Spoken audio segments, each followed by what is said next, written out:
Hello friends, welcome back to our channel. இந்த video பார்த்துட்டு இருக்க எல்லாருக்கும் பெரிய வணக்கம். இந்த வீடியோ முழுக்க தைராய்டு எனக்கு இருக்குது, தைராய்டு ஹார்மோன் பிரச்சனை இருக்குது, ப்ரெக்னென்சிக்கு ட்ரை பண்ணுறேன், ஆனால் எனக்கு ப்ரெக்னென்ட் ஆக முடியல, இந்த தைராய்டுனால தான் ப்ரெக்னென்ட் ஆக முடியலையா அப்படின்னு நிறைய பேருக்கு பிரச்சனை குழப்பம் இருக்கும்.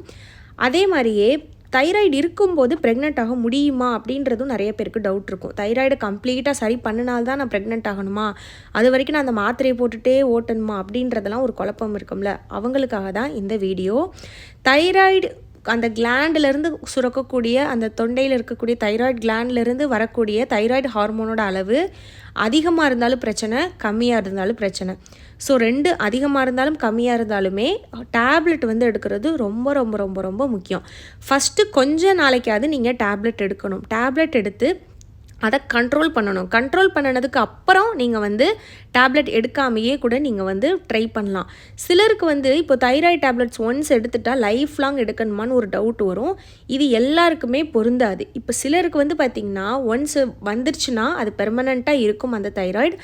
பட் மோஸ்ட்லி பார்த்திங்கன்னா கொஞ்சம், அதாவது நம்ம ஏஜில் இருக்காங்க பார்த்திங்களா, இந்த ஒரு 25லேருந்து ஒரு 35 அந்த ஏஜ் வச்சுக்கலாம். அந்த ஏஜில் ப்ரெக்னென்சிக்கு ட்ரை பண்ணுறவங்களுக்கு ஒரு தைராய்டு வருது அப்படின்னா அது பெர்மனண்ட் கிடையாது. அது சிலருக்கு டெம்ப்ரவரியாக வரும். எனக்கு தெரிஞ்சவங்களுக்கே, என்னோடய ஃப்ரெண்ட்ஸ்க்கெலாம் பார்த்திங்கன்னா சும்மா தைராய்டு அப்படின்னு சொல்லிடுவாங்க டாக்டர், பார்த்தா பயப்படுவாங்க. பட் கொஞ்ச நாள் கழித்து பார்த்திங்கன்னா கண்ட்ரோல் ஆகிடும். கொஞ்ச நாளுக்கு அப்புறம் அந்த மாத்திரையை நிறுத்திடுவாங்க, ப்ரெக்னென்ட் ஆகிடுவாங்க. இந்த மாதிரிலாம் நான் பார்த்துருக்கேன்.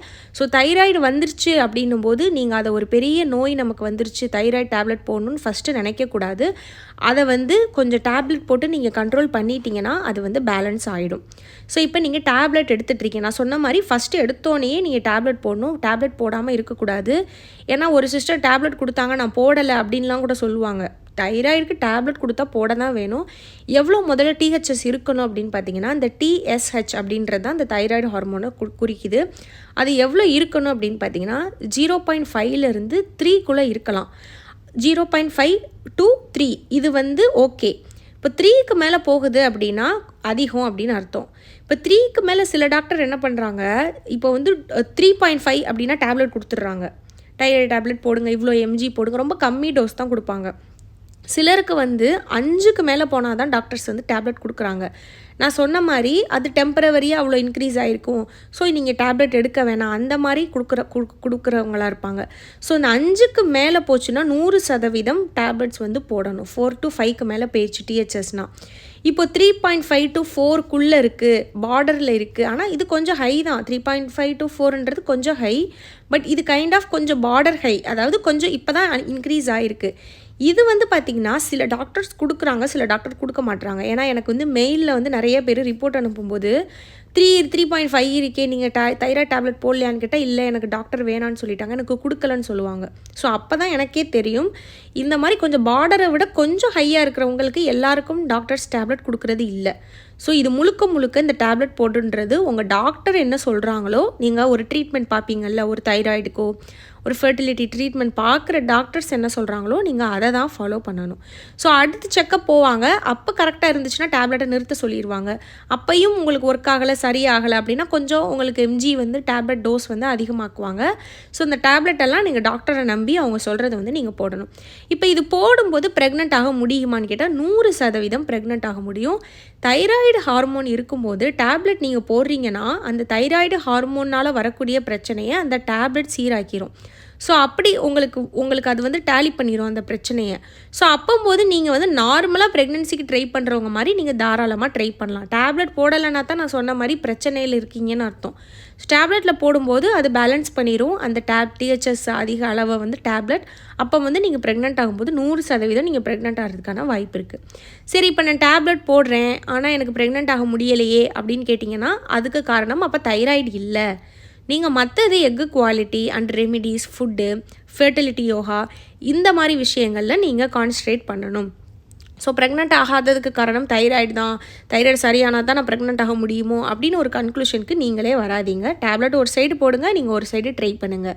தைராய்டு இருக்கவங்களும் நான் PCODக்கு என்னெல்லாம் சொல்லுவேனோ அந்த மாதிரி தான் உணவு பழக்க வழக்கங்கள் எடுக்கணும். நிறைய ப்ரோட்டீன் எடுக்கணும், நிறைய ஃப்ரூட்ஸு, வெஜிடபிள்ஸ் எல்லாம் இன்க்ளூட் பண்ணிக்கணும். கார்போஹைட்ரேட்டோட அளவு கம்மி பண்ணிக்கணும். வெயிட் அதிகமாக இருக்குது, தைராய்டு வந்ததுக்கப்புறம் வெயிட் போட்டுட்டேன், 4 kg 5 kg இன்க்ரீஸ் ஆயிடுச்சுன்னா அந்த இன்க்ரீஸ் ஆன வெயிட்டை நீங்கள் கம்மி பண்ணணும்.